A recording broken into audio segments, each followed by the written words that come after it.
Bismillahirrahmanirrahim. Alhamdulillahirabbil alamin. Wassalatu wassalamu ala asyrafil anbiya'i wal mursalin wa ala alihi wa ashabihi wa man tabi'ahum bi ihsanin ila yaumiddin, amma ba'du. Pembahasan sebelumnya kita telah menjelaskan tentang beriman kepada takdir Allah Azza wa Jalla, yang mana di dalamnya tercakup beriman kepada ilmu Allah, segala sesuatu Allah mengetahuinya, dan Allah menulis semua yang terjadi di Lauhul Mahfuz, dan tidak ada satupun yang terjadi kecuali dengan kehendak Allah Subhanahu wa taala, dan Allah lah yang menciptakan segala sesuatunya.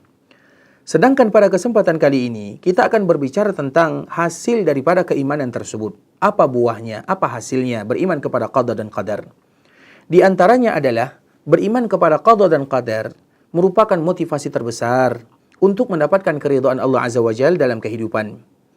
Karena seorang mukmin, mereka diperintahkan untuk melakukan sesuatu yang bisa menyebabkan mereka menyandarkan diri kepada Allah.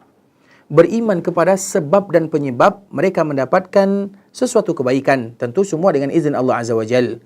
Karena yang menciptakan sebab itu adalah Allah Subhanahu wa taala, dan yang menjadikan hasil juga Allah Subhanahu wa taala. Artinya, seseorang bergantung kepada Allah.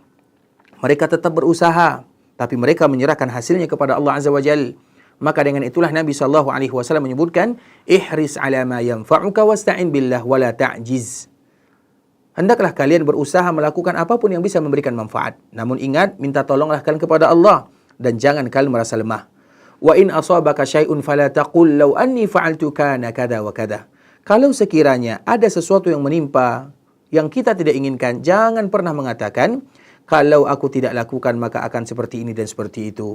Akan tetapi katakanlah, qaddarallahu wa ma syaa fa'al. Allah telah menakdirkan dan Allah akan melakukan apa yang Dia kehendaki. Fa inna law taftahu amal syaitan. Karena kalimat jikalau, jikalau ini, maka itu merupakan di antara kalimat yang bisa membuka pintu-pintu syaitan. Di dalam riwayat yang lain Nabi sallallahu alaihi wasallam menyebutkan, i'malu fa kullun muyassarun lima khuliqa. Beramallah kalian. Semua yang diciptakan oleh Allah akan dimudahkan untuk apa dia diciptakan. Maknanya kita tidak tahu untuk apa kita diciptakan. Maka dari situlah Nabi memberikan motivasi untuk selalu melakukan kebaikan.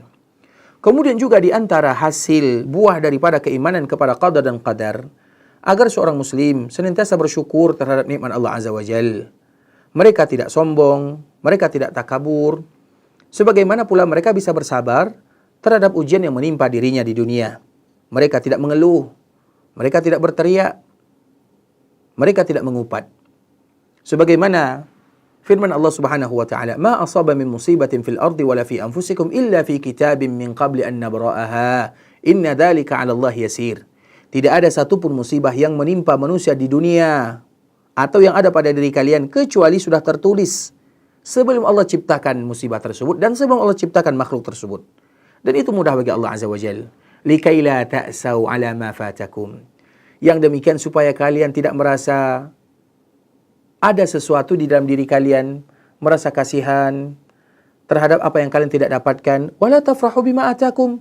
Dan supaya pula kalian tidak terlalu bangga, sombong terhadap apa yang Allah berikan. Wallahu la yuhibbu kulla mukhtalin fakhur. Allah tidak suka kepada orang yang sombong, kepada orang yang congkak. Maknanya adalah kita senantiasa bersyukur kalau Allah berikan nikmat, bersabar kalau sekiranya Allah berikan ujian. Begitu juga di antara hasil dan buah daripada iman kepada qada dan qadar, bisa menghilangkan penyakit hati. Karena seorang mukmin tidak akan mungkin hasad kepada manusia terhadap apa yang Allah berikan kepada mereka. Karena yang telah memberikan rezeki adalah Allah, yang telah menakdirkan adalah Allah. Dan orang yang hasad, ketika dia hasad kepada orang lainnya, sesungguhnya dia melakukan sesuatu seolah-olah menentang ketentuan Allah Azza wa Jalla.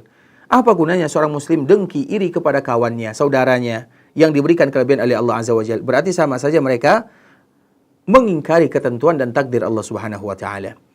Begitu juga di antara salah satu hasil dan buah daripada keimanan kepada qada dan qadar adalah memberikan motivasi kepada hati agar selalu semangat, terutama dalam perjuangan, dalam masa-masa sulit. Membuat tekad kaum muslimin semakin kuat, yakin bahwa ajal, rezeki, musibah, nikmat semuanya telah ditentukan oleh Allah Azza wa Jalla. Dan seseorang tidak akan mendapatkan kecuali apa yang dituliskan baginya.